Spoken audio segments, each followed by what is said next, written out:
Hola, ¿qué tal? ¿Cómo estás? Me da muchísimo gusto saludarte. Mi nombre es Juan Marcos Lecuona y te doy la más cordial bienvenida a otro tiempo juntos en la palabra de Dios y continuamos estudiando el Salmo capítulo 37 y en esta ocasión vamos a leer desde los versículos 16 hasta el versículo 20 y le he puesto por título al mensaje del día de hoy: Vale más poco con justicia, economía del reino y destino del impío. Pero antes de ir directamente al tema para esta ocasión, ¿por qué no oramos y ponemos este tiempo en las manos del Señor? ¿Te parece? Oremos.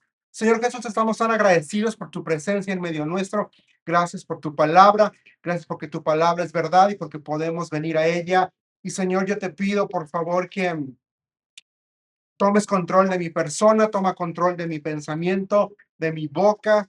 Señor, no permitas que diga nada que atente contra tu verdad y contra quién eres tú. Señor, toma la meditación de mi corazón, que sea un olor fragante para ti.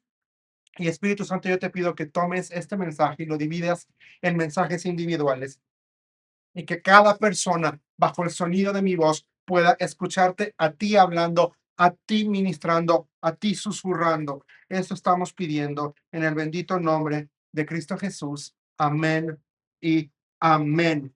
Bueno, pues ya hemos visto en las sesiones anteriores cómo el Señor enfría la ansiedad, enfría el temor, enfría el coraje y revierte las almas del impío. En esta sesión vamos a ver cómo el salmista nos muestra que es posible eh, reescribir o tener un balance en nuestra vida, ¿verdad? Y nos dice que el valor no es sinónimo de cantidad, sino por el contrario, valor es fidelidad más herencia. Y es lo que vamos a estar viendo en los siguientes versículos, ¿no? Y yo pensaba y cuando estaba meditando para el tema del día de hoy, yo le decía: Señor, ordena nuestro corazón para valorar como tú valoras, para valorar la vida, para valorar los recursos, para valorar absolutamente todo de la misma forma como tú lo haces. Y te voy a pedir a favor que me acompañes y vamos a leer, te dije, los versículos 16 al 20 que dice lo siguiente. Yo te recuerdo que yo leo de la Nueva Traducción Viviente y dice: es mejor ser justo y tener poco que ser malvado y rico, pues la fuerza de los malvados será destrozado, pero el Señor cuida a los justos. Día a día el Señor cuida a los inocentes y ellos recibirán una herencia que permanece para siempre. No serán avergonzados en tiempos difíciles, tendrán más que suficiente aún en tiempo de hambre. Pero los perversos morirán. Los enemigos del Señor son como las flores del campo, desaparecerán como el humo, lo que dice la palabra del Señor. Y vamos a continuar. Y el primer punto en esta noche, en esta hora, es la economía del reino. Poco con justicia no es mucho más que tener mucho sin Dios. Y esto lo vamos a ver en el versículo 16, porque dice: es mejor ser justo y tener poco que ser malvado y ser rico. Y aquí el salmista nos está dando un principio que contradice la lógica de allá afuera, la lógica del mundo. Allá afuera te van a decir que mientras más tengas, mejor, y que mientras más posición y mientras más dinero, más felicidad, y que la abundancia es sinónimo de felicidad y sinónimo de tener una vida completamente solucionada, y no es así. Y quiero llamar la atención en este momento a tres palabras: poco, justo y malvado, que vamos a ver aquí. Poco no implica una miseria absoluta como a veces algunos pueden llegar a creer, sino todo lo contrario. Aquí significa suficiencia limitada, es decir, no tienes más ni tienes menos, tienes lo justo. Eso es lo que significa aquí la palabra.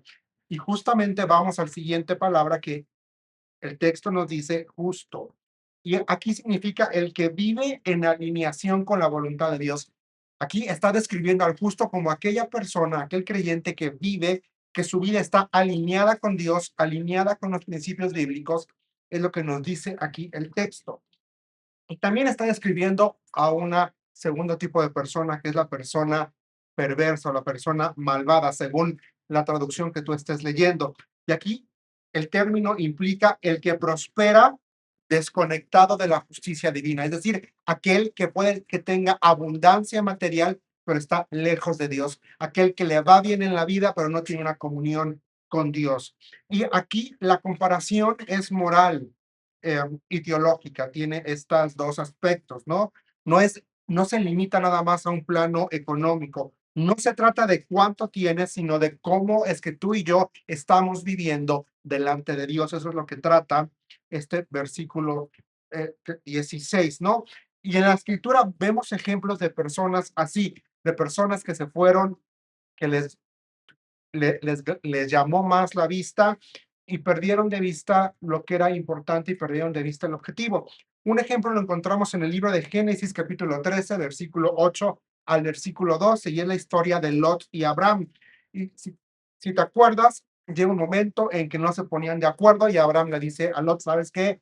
Nuestros pastores, nuestros sirvientes están peleando, ándale, escoge la porción de tierra que tú quieras. Y dice el texto que Lot eligió las llanuras fértiles, perdón, él se fue por lo bonito, él se fue por lo que le parecía agradable a la vista, pero terminó rodeado de Sodoma y al final del día terminó incrustado en esa ciudad pecaminosa. Abraham se quedó con lo poco, volteó a ver lo que le quedaba y vio que no estaba tan bonito, que no tenía tantos pastos, que estaba medio desértico ahí el asunto, pero la diferencia es que Abraham se quedó con lo poco, pero bajo la promesa que Dios le había dado, que le iba a dar una tierra para él y para su descendencia. Y esta promesa lo, se la va a cumplir Dios y creemos que así es y así va a ser. Otro ejemplo que tenemos está ahí en el en el primer libro de Reyes, capítulo 17, versículos 12 al 16, y aquí vemos la historia del profeta Elías y la viuda de Sarepta. Y vemos que esta mujer no tenía nada, casi nada, y va y le dice, por favor, puedes traerme algo de beber, algo de comer. Y ella responde ahí en el versículo 12, le juro por el Señor su Dios que no tengo ni un pedazo de pan en la casa, solo me queda un puñado de harina en el frasco y un poquito de aceite en el fondo del jarro. Estaba juntando algo de leña para preparar una última comida. Después mi hijo y yo moriremos. Estaba diciéndole, a ver, me estás pidiendo de comer y no tengo ni para dar de comer bien a mí y a mi hijo. Prácticamente lo que tengo es para una última comida y después vamos a morir de hambre, es lo que le estaba diciendo. Pero esta mujer creyó en la palabra del profeta y un puñado de harina y un poco de aceite fueron suficientes bajo la bendición de Dios. Y me llama la atención en el texto porque ahí en el versículo 15 dice que ella hizo lo que Elías le dijo y ella, su familia y Elías comieron durante muchos días. Esta mujer dijo, órale, va, me imagino que fue a la cocina y pobrecita dijo, pues bueno, igual nos íbamos a morir, ¿cuál es la diferencia de morirnos antes o morirnos después? Pues bueno, que el hombre de Dios coma, pero Dios obró un milagro, Dios proveyó. También vemos un ejemplo ahí en el libro del Apocalipsis, capítulo 2, versículo 9, es el mensaje a la iglesia de Esmirna. Y quiero que te fijes en lo que dice el texto, es muy interesante, dice el 2:9. Yo sé de tu sufrimiento y de tu pobreza, pero tú eres rico. Conozco la blasfemia de los que se te oponen. Dicen ser judíos, pero no lo son porque su sinagoga le pertenece a Satanás. Entonces, sé que eres pobre, pero literalmente le está diciendo, pero en realidad no eres más rico. Tienes una grandeza espiritual. Es lo que está aquí diciendo el texto bíblico. Y entonces, aquí vemos un patrón claro. La riqueza sin justicia se convierte en ruina. La aparente escasez con fidelidad se convierte en herencia eterna. Y hoy ya tú y yo tenemos contentamiento y se manifiesta en la economía del reino, que es diferente a la economía del mundo. Y es que tú y yo aprendamos a vivir bajo la suficiencia del Padre. Jesús dijo ahí en Mateo, vamos rápidamente a Mateo capítulo 6, versículo 33, y vamos a ver qué es lo que dice. El texto dice lo siguiente. Mateo 6, 33 dice: busquen el reino de Dios por encima de todo lo demás y lleven una vida justa y Él, o sea, Cristo, les dará todo lo que necesitan. Esta es la economía del reino. Hoy tenemos acceso a eso, pero todavía no. Este principio se va a consumir en el reino milenial, donde los mansos heredarán la tierra, según Mateo 5:5, y el justo tendrá valor eterno. Lo poco del justo hoy es anticipo de la plenitud futura. ¿Cómo lo podemos aplicar en nuestra vida a día? Fácil. Uno, aprende a medir tu vida no por lo que tienes o por lo que no tienes, sino por la fidelidad en tu caminar con Dios. Esta es una forma muy fácil. Segunda cosa, revisa tus cuentas. ¿Prefieres tener mucho dinero pero alejarte de Dios o tener poco y tener una comunión cercana con Dios? Lo que estoy queriendo decir es que tú y yo aprendamos a ajustar, perdón, nuestra economía a la ética del reino. Y la tercera cosa es que tú y yo cultivemos el contentamiento diario. Es decir, todos los días da gracias por lo que sí tienes. Agradece, porque eso que quizá para ti o desde tu perspectiva es poco, en las manos de Dios siempre será suficiente. Lo poco en manos del justo es semilla de eternidad. Lo mucho en manos del impío es humo que se disipa. Y esto nos lleva al segundo punto de esta sesión, que es fuerza quebrada y sostén eterno. Y esto lo vemos en el versículo 17, que dice: pues la fuerza de los malvados será destrozada, pero el Señor cuida a los justos. Y aquí, como ya lo hemos visto en otras sesiones, fuerza, el brazo aquí, la fuerza está equiparada con un brazo. Y esto es símbolo de poder humano que, que se impone por medio de la violencia, por medio de la riqueza o por medio del prestigio. Y sabemos que en la actualidad hay quienes se imponen, ya sea a la fuerza o su riqueza les permite comprar, ¿verdad? Voluntades, o también personas que quizá tienen el prestigio. Son grandes abogados, son grandes médicos, y eso hace que se les abra la puerta en todos los lugares. Pero la otra palabra aquí dice será destrozada, es decir, esta fuerza de los que no conocen a Dios va a ser rota. Y aquí la palabra significa quebrar de raíz, volver trizas, perder toda utilidad. Y luego la siguiente parte dice que el Señor cuida. Y esta palabra o este término, este concepto de que el Señor cuida, significa sostener, significa afirmar, significa dar firmeza, significa tener estabilidad de manera continua. Y aquí el texto nos está dando un contraste que es completamente deliberado e intencional. Nos está diciendo que la fuerza del impío, la fuerza del malvado, en algún momento se va a quebrar. Pero por el contrario, el justo, el creyente, aunque pueda parecer frágil o pueda parecer que no tiene demasiada riqueza, permanece sostenido por la mano de Dios. Y vemos este ejemplo de este principio en las escrituras.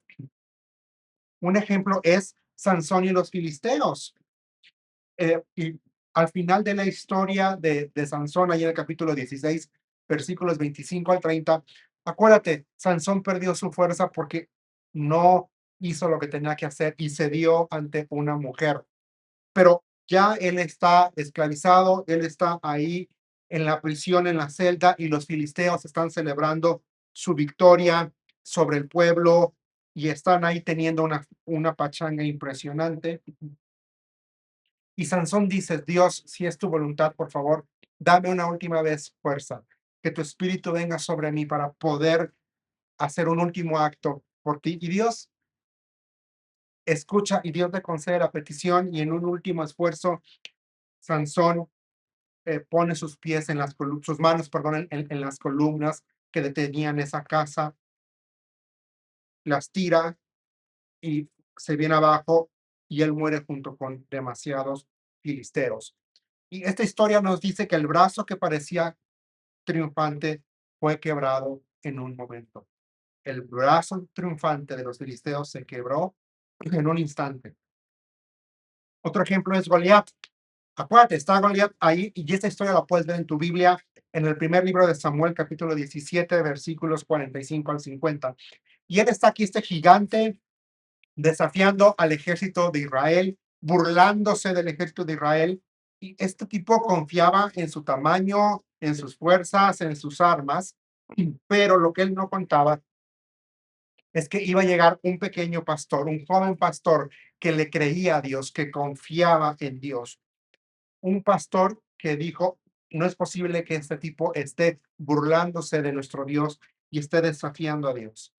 Y Dios lo utiliza. Y este gigante que confiaba en su tamaño y en sus armas, cayó ante un joven pastor que era sostenido por el Señor. Su brazo de guerra, el brazo de Sansón, fue quebrado por una piedra que fue dirigida por la providencia divina. Otro ejemplo que vamos a ver en la escritura es Acab y Jezabel.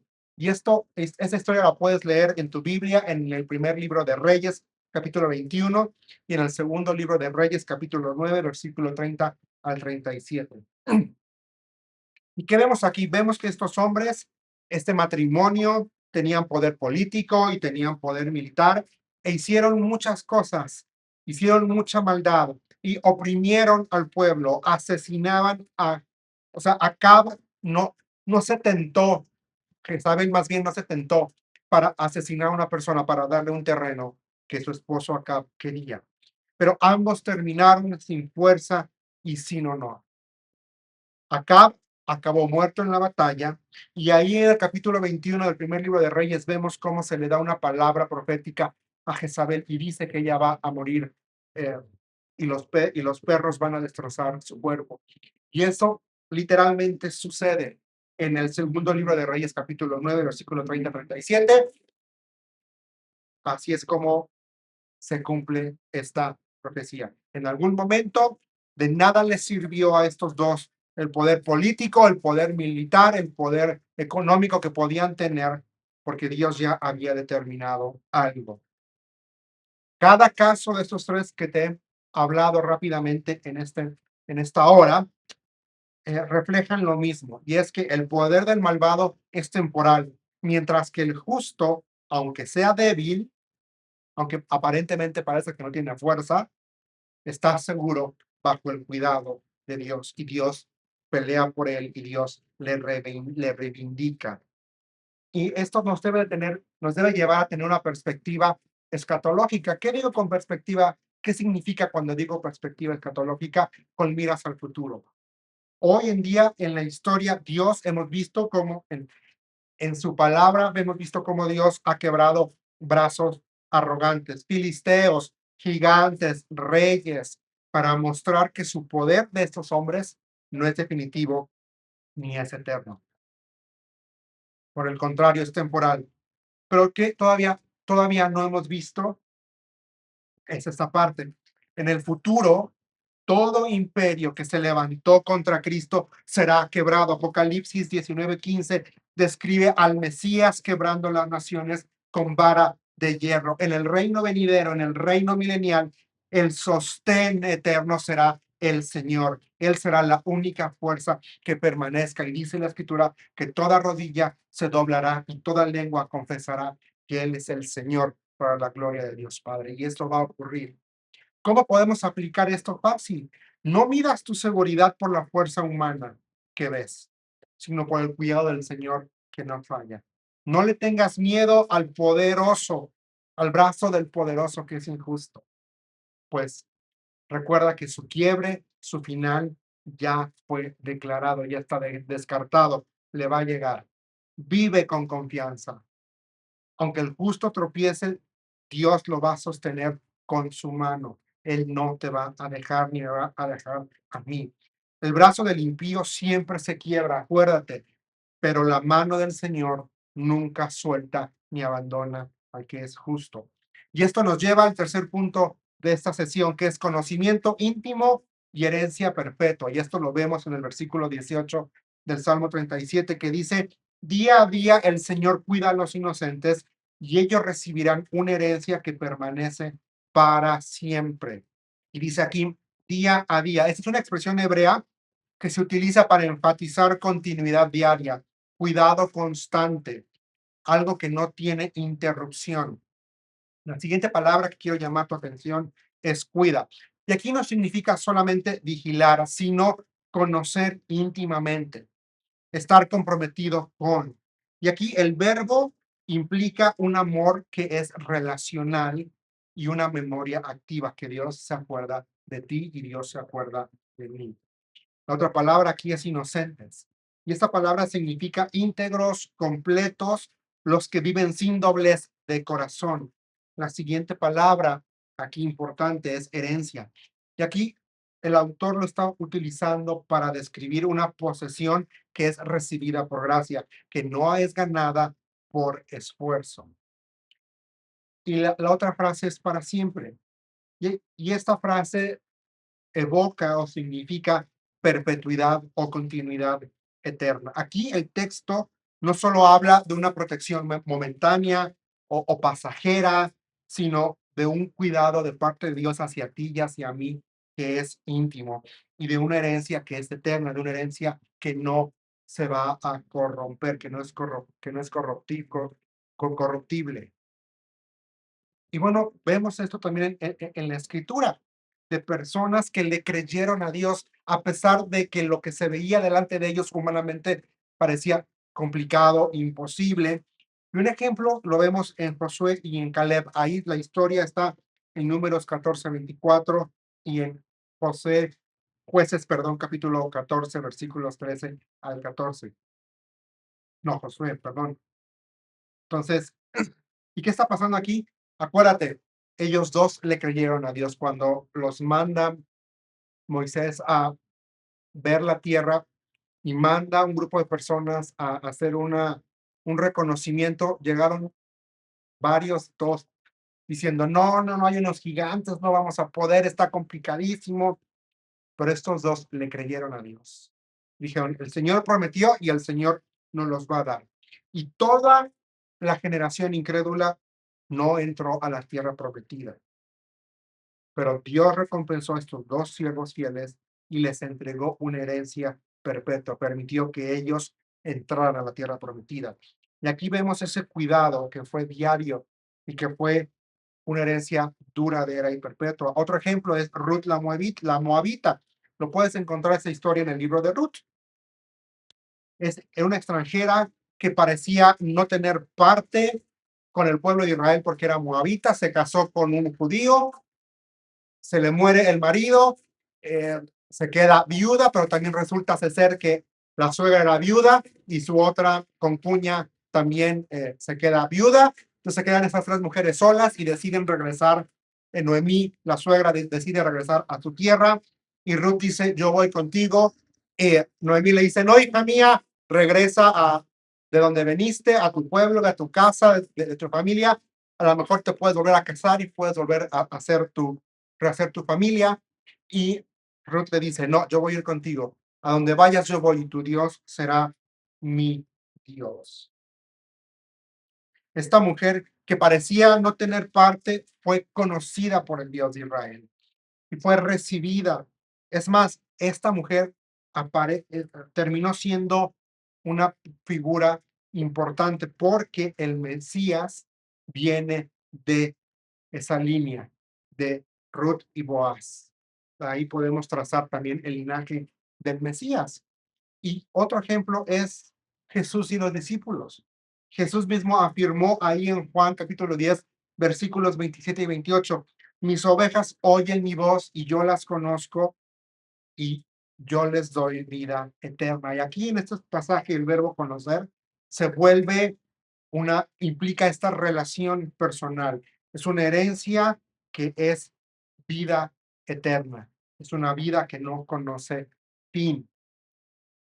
Estos casos muestran que el conocimiento de Dios nunca es frío ni abstracto, sino relacional. Dios se relaciona contigo y conmigo. Dios te conoce, Dios me conoce, Él sabe. En la actualidad, Dios sostiene a los que son suyos. Él cuida nuestros pasos. Él preserva nuestra fe en medio de la prueba. Y la herencia tuya y mi herencia ya comenzó en Cristo.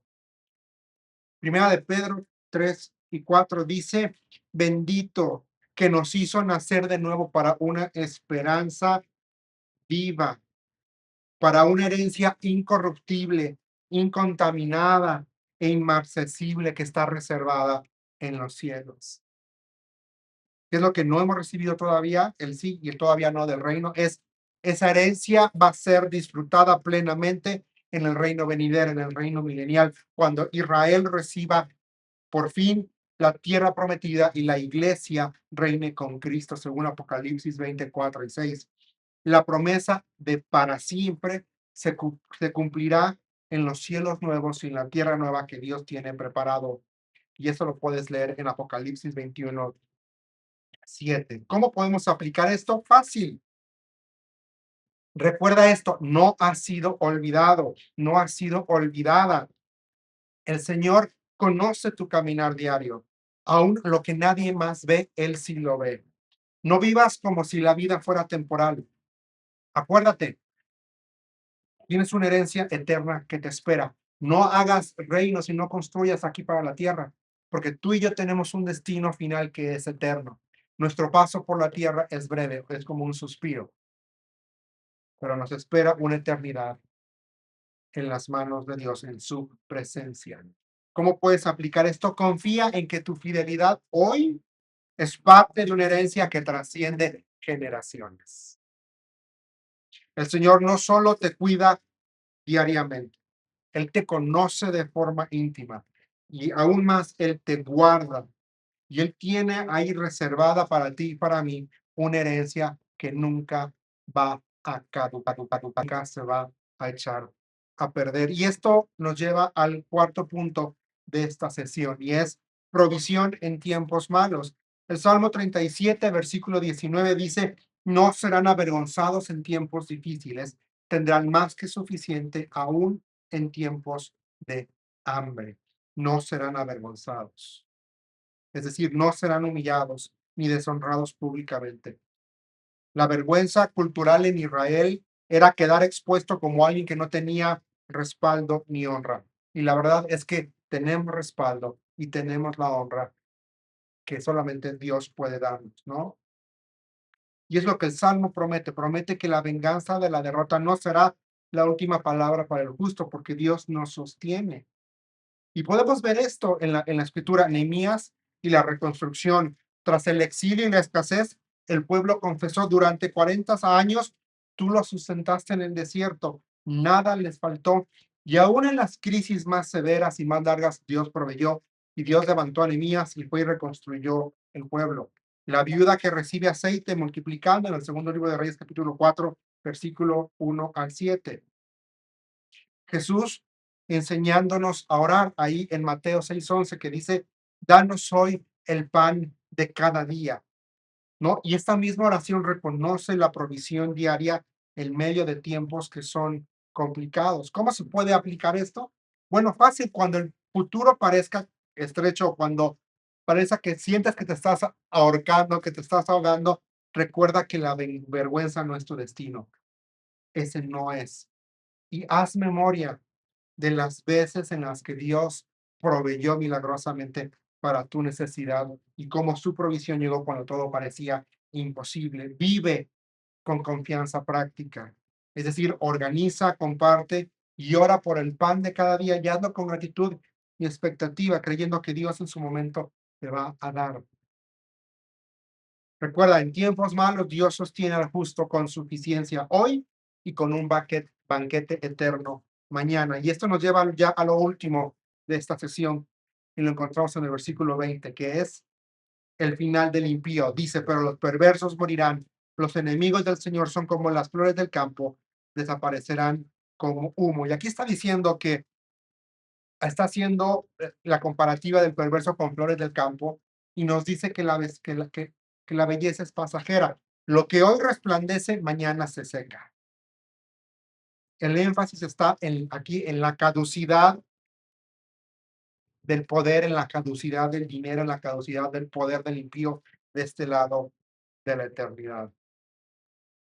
Y la escritura confirma una y otra vez que la arrogancia del impío termina de forma abrupta.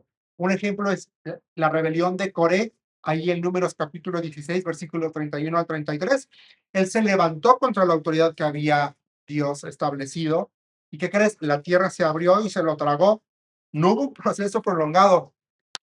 Nuestro Señor ejercitó juicio y llórala, desapareció, ¿no? Es un ejemplo, también puedes leerlo ahí en Isaías capítulo 37, versículos 36 a 38, el caso de Sennacherib, un rey que blasfemó contra el Dios de Israel y vio a su ejército diezmado en una sola noche y luego murió a espada en su propio templo. O Herodes Agripa, ahí en Hechos capítulo 12, versículo 21 y 23, se vistió de púrpura, recibió adoración como Dios, pero cayó herido de muerte y fue comido por los gusanos. Todos estos casos vemos el patrón que es el mismo. Lo que se levanta en arrogancia contra el Señor es derribado con prontitud. ¿Cómo lo podemos aplicar? Fácil. No te derrumbes ante la aparente prosperidad de la gente que no conoce a Dios. No te intimides por su fuerza. Acuérdate que su fin ya fue declarado. Aprende a leer la historia con ojos proféticos. ¿Qué quiero decir con esto? Que lo que parece invencible ya tiene fecha de caducidad en la agenda divina, en los planes de Dios. Y recuerda, el justo camina en esperanza porque sabe que la gloria del mal es humo y la herencia de los que aman al Señor es eterna. Entonces, recordemos esto, recuerda esto. Es, es mejor poco pero bendecido con Dios, que mucho sin comunión con Dios. Oremos. Señor, en esta hora queremos pedir que ordenes nuestro corazón. Enséñanos a preferir lo poco contigo, a confiar en tu mano, a vivir para esa herencia que permanece, Señor. Y ayúdanos a no deslumbrarlos por la afloración del mar o el dinero mal habido o por las riquezas que no te honran, Señor. Ayúdanos a tener perspectiva. Esto te lo pido en el nombre de Cristo Jesús. Amén y amén. Muchas gracias por habernos acompañado en esta sesión. Te espero la siguiente sesión. Vamos a continuar diseccionando y estudiando el Salmo capítulo 37. Nuevamente, muchas gracias por tu compañía.